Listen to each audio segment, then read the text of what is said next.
All right, let's take a look at our lesson for today. We're going to be talking about properties of logarithms. Before we start that, let's kind of review our work on exponentials, and we'll talk about how these formulas are related. So when we multiply common bases together, if you recall, we add the exponents. And when we divide common bases, we subtract the exponent. And lastly, when we do power to power, we multiply the exponents. So let's see how that relates to our properties of logarithms. So in this product property, we are multiplying two items together. Now this is called the argument. It is part of the logarithm. You can't really get rid of that. So if we're multiplying two things together in the argument, we are allowed to expand them by using addition. So we would do log base A of the first item plus log base A of the second one. All right, let's look at division. So if our argument has two things being divided, we can expand that with subtraction. Log of the first one minus log of the second one. Okay, so see how the multiplication was addition with our properties of exponents. Same scenario with logarithms. Our multiplication is addition, and our division was subtraction, and same with the quotient property. Our division is subtraction. And the last property would be basically if we have an exponent, so the argument is raised to a particular power, we are allowed to bring that power down and multiply by it. So exponents, I guess it's a little bit similar to this, where we have power to power, we multiply. Here we have an argument to a power, we get to bring it in front and multiply. So those are our properties we're going to be working on today. I have a little note down here that those quantities, those A, U, V must be positive, and A can't be 0. So that's something we need to be aware of, that the argument cannot equal 0 or a negative number. The argument is not allowed to equal 0 or a negative number. That's like, that would be imaginary. And we really don't deal with imaginaries when we're doing logarithms in this unit. All right, so let's take a look at some beginning problems. Here we're given some values, log 2 and log 3, and we're asked to approximate these logarithms.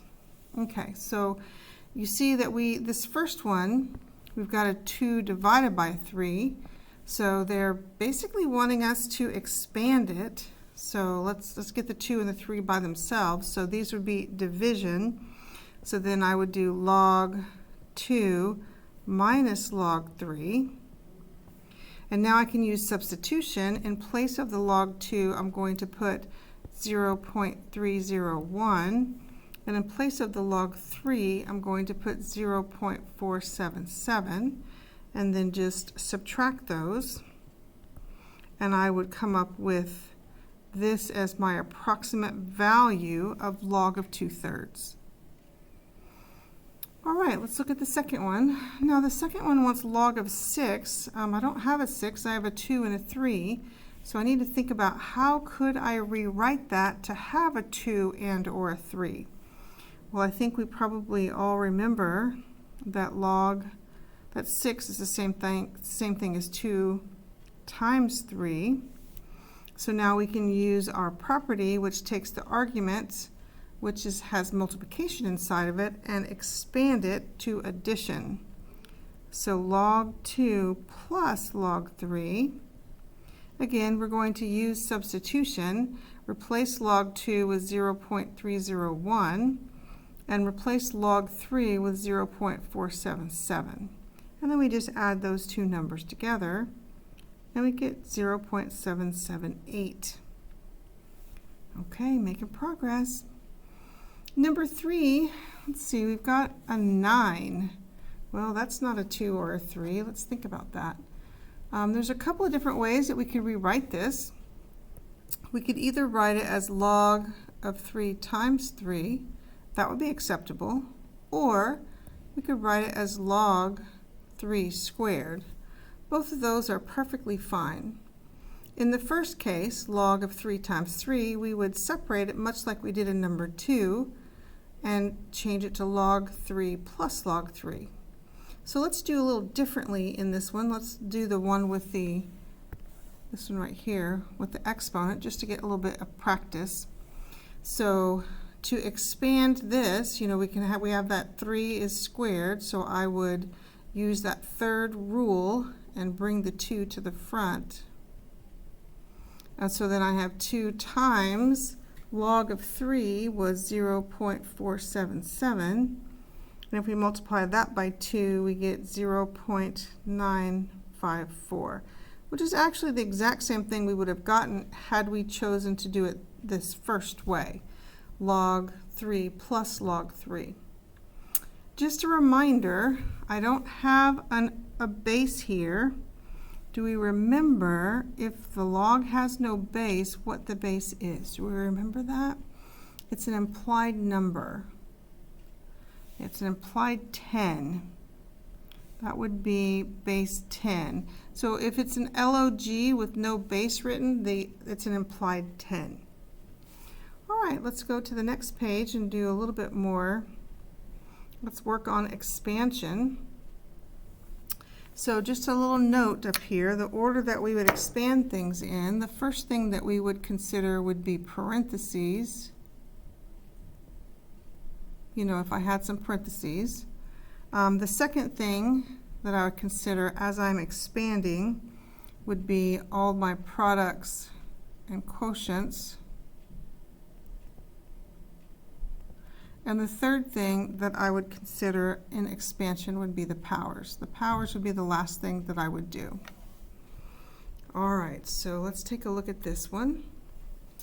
Let's see. This is the argument. Sometimes you'll see it in parentheses, like on number 5. Sometimes you won't.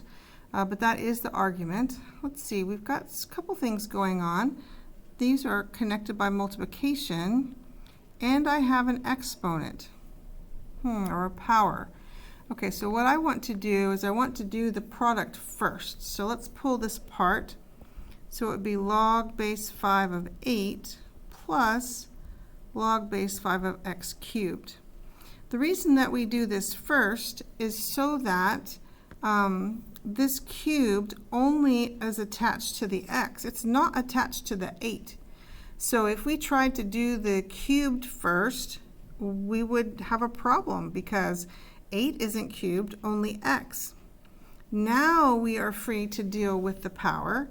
So I just copied down the first one, log base 5 of 8 plus, and we're going to use that third rule where we take this exponent, because the whole argument is to the third power, and pull it in the front. So we have 3 log base 5 of x. And that is fully expanded. Sometimes students are like, well, how do I know if it's fully expanded? Well, what you want to do is you want to look at the argument. Is there anything else you could do with an 8? Oh, I mean, I guess you could change it to 2 cubed, but 8 is just fine leaving it like that. Okay, is there anything else I could do with an x? Oh, no, not really. I'm pretty much fully expanded. All right, so let's look at our next problem. Okay, now when we are faced with a division or quotient, we really need to deal with that first. So let me just put a little highlight. We really need to deal with the quotient first before we deal with the product. So I'm going to separate this out with the division here. So this is going to be log of 5y minus log of 3x squared. Okay, so we have this pulled apart. The quotient is gone now. All right, so let's focus on the first one, log of 5y. Let's see, is that connected by multiplication or division? Yeah, that's connected by multiplication. We have 5 times y. So we could split this or expand it as log 5 plus log y minus, okay, good. Now this whole back thing, if we're going to expand that log 3x squared, so we need to recognize that the whole thing would have the subtraction to it, not just the first term. So we're going to split it apart by multiplication first, or product.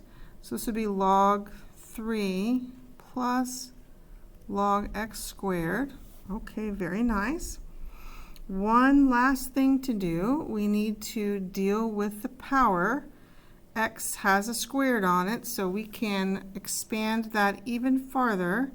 So I would have log 5 plus log y minus log 3 plus 2 log x.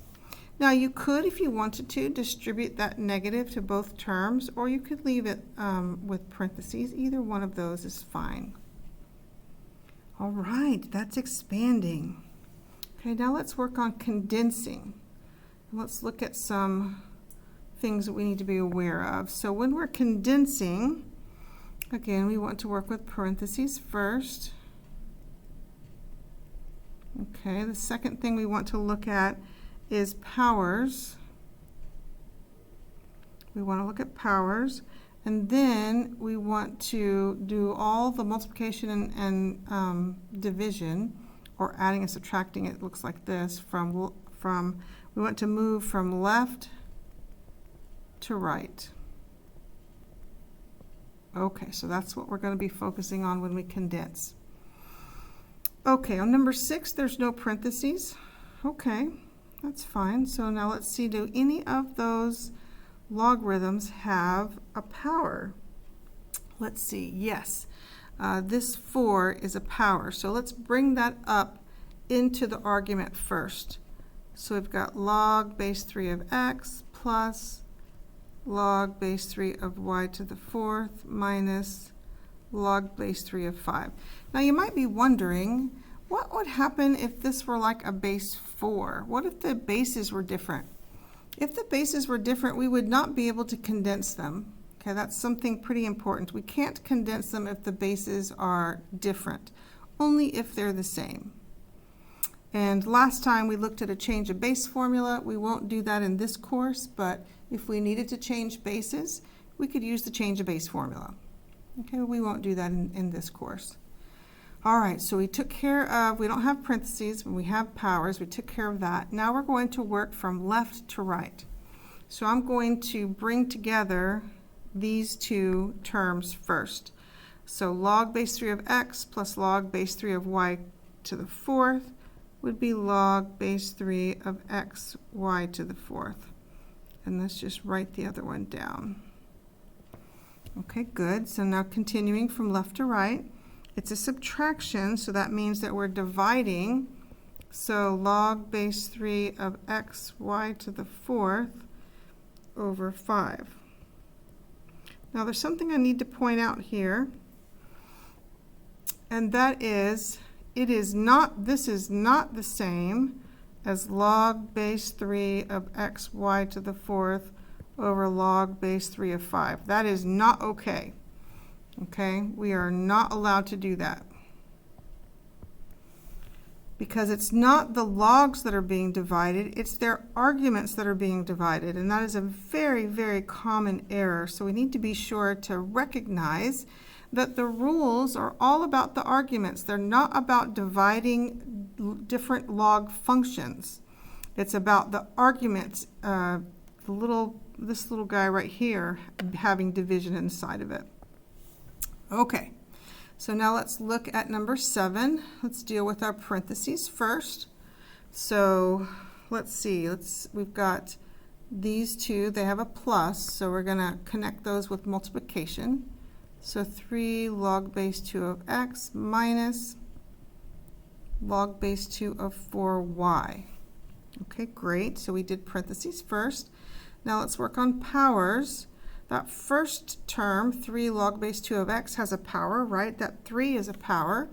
So log base 2 of x cubed minus log base 2 of 4y. Oh, good, we're making some progress. So now we just have one more condensed piece to condense, and we've got a subtraction. So now let's change this to log base 2 of x cubed over 4y. Okay, fantastic. All right, so we've practiced expanding expressions and condensing them. Now let's bring all that together into solving. Okay, we want to solve. So let's make a note here that the argument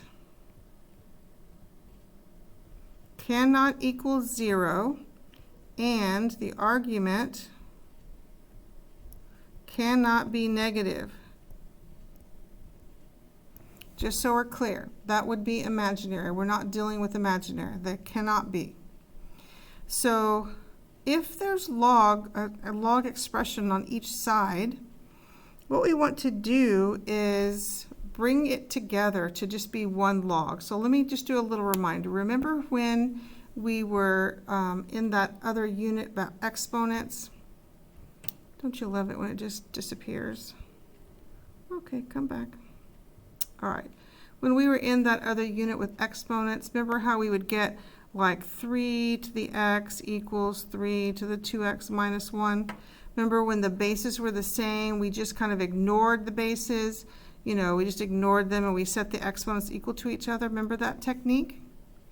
Okay, so the technique we're using with logarithms is very similar to the technique that we used with exponents and exponentials. That is, we need one log equal to one log.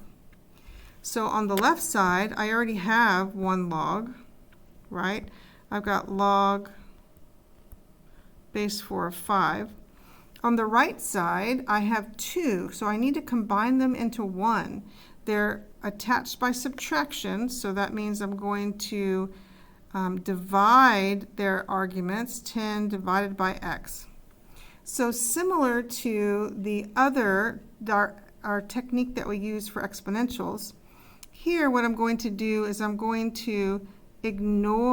just going to ignore the log. Remember, and they have to have the same base, log base 4, log base 4. Again, if they don't have the same base, we do have a technique using change of base formula. We could work on that, but we won't be doing that in this unit. So I ignore the logs and I just set the arguments equal to each other. Okay, we're going to do one of my favorite techniques, which is cross products, cross multiplying or cross products. And we've got 5x is 10, or x is, what, 2. Now, what I want to make sure is the reason I would check these isn't like we were checking with exponentials to see if we had extraneous solutions, although I guess we could have an extraneous solution. Really, I want to know if I have a real solution, right? If I put this 2 in where that x is that argument going to be positive? We know the argument can't be 0, can't be negative, and yes, that works, right? 2 is a positive number, so that's okay. All right, so let's take a look at number 9. Well, we do have one log equal to one log, but we can't have anything. There can't be anything in front of the logarithm and for us to drop or ignore the logs. We have to be just a log equals a log. So before I can do that technique, I need to take that x and pull it up into the argument for this right side. So I've got log base 3 of 8 equals log base 3 of 2 to the x. Okay, great. Now I can ignore the logs and set the arguments equal to each other. Oh, and this should bring back memories from our unit with exponentials. Remember, we need the bases to be the same, so I can rewrite 8 to be 2 cubed equals 2 to the x. So x would be 3. Okay. Great, making good progress. All right, let's look at number 10. Ooh, that one's kind of gigantic. Let's see. So let's work on the left side. We have a log minus a log, so we can bring those together with division. So we've got log base 6 of 3x plus 7 over x plus 4. Okay, good, good, good. So we got the left side managed. The right side, oh, I've got this 2 here and this 3. I need to really do the exponents before I can try to divide the arguments. So let's rewrite it. So this would be log base 6 of 6 squared minus log base 6 of 3 cubed. And now you might be wondering, well, can I just change 6 squared to 36? Absolutely. We'll do that in the next step. We also we're doing one log minus another log, so we're going to bring that together with division. So the left side is already good. Let's just copy it down. The right side, let's see, so that would be log base 6 of, let's see, 6 squared is 36, 3 cubed is 27. Very nice. So now we can ignore the logs and set those arguments equal to each other. Now the 36 over 27, those are kind of big numbers, and I would prefer to simplify that fraction if I can. So we need to think, are there any common factors between 36 and 27? Let's see, 9 goes into both of those, right? So 36 divided by 9 is 4, and 27 divided by 9 is 3. Oh, I would much rather work with 4/3 than 36/27. What do you think? Yeah, that would make me much happier. So now we're going to use the technique that I like, that cross products or cross multiplication. So it would be 3 times 3x plus 7 equals 4 times x plus 4. And that's just a basic algebra equation to solve. So let's distribute. So we got what? 9x plus 21 equals 4x plus 16. Then we keep working to solve. I'm going to subtract the 4x from both sides. That gives me 5x. Subtract the 21 from both sides. It gives me a -5. And my answer is -1. And we're like, oh, wait a minute. I thought we can't have negative numbers. Okay, so here's the qualification. The number x could be negative, but what can't be negative? You know, the argument can't be negative. So if I put a -1 in here, is that going to be a problem? Let's see, 3 times -1 is -3 plus 7. No, that's a positive number. That's okay. What if I put a -1 right here? Is that okay? Let's see, -1 plus 4 is a 3. 3 is positive. That's okay. So it's actually okay. This is a negative number, but it doesn't cause any of the arguments to be negative, so it is okay. We can use that. Whew, okay, one more problem. Now this one's a little different. Notice how there's not a log on both sides. This one is going to require a little bit of a different technique, which is good. We want to experience both of those kinds. There's really two techniques. One where we condense the logs on either side of the equal sign to 1 log equals 1 log, and then do the technique we've been looking at where you drop the logs and set the arguments equal to each other. But there's another technique if we don't have logs on both sides. So let's look at that technique. That's on number 11. So we still want to condense. So these two logs are being added. So I can bring them together as multiplication. Okay, very good. So let's go ahead and multiply. Let's see, x times x is x squared, plus 12x minus 12x. That's nothing. -12 plus times a positive 12 is a -144. Okay. All right, that is as condensed as we can get. So now let's think back to our first lesson in this unit. Remember where we could change a logarithm to an exponential? Y'all remember that? Remember the little circle-y thing? Okay, so let's remind ourselves. Remember we did the base, and we circled the answer, and we ended at the argument. Remember that? That's what we're going to do. We're going to rewrite this as 5 squared equals x squared minus 144. So that's the second technique for solving log equations, is let's just turn it into an exponential. All right, so we know 5 squared is 25. So let's move the 144 over, and so we get, what do we get? 25 plus 144 is, what, 169. We square root both sides, and we get x is plus or minus 13. Okay, let's check that out. Let's check the positive 13 out. See if I put a 13 in there. Yep, we're good. We got a 1. Put a 13 in there. Yeah, that's positive. So x equals 13 is good. Now let's check out x equals negative 13. Oh, if I put a negative 13 in here, I get a negative number. That's bad. And it only takes one of the arguments to be negative to be bad. They both don't have to be. So yeah, that one's out. So my answer is actually just 13. All right.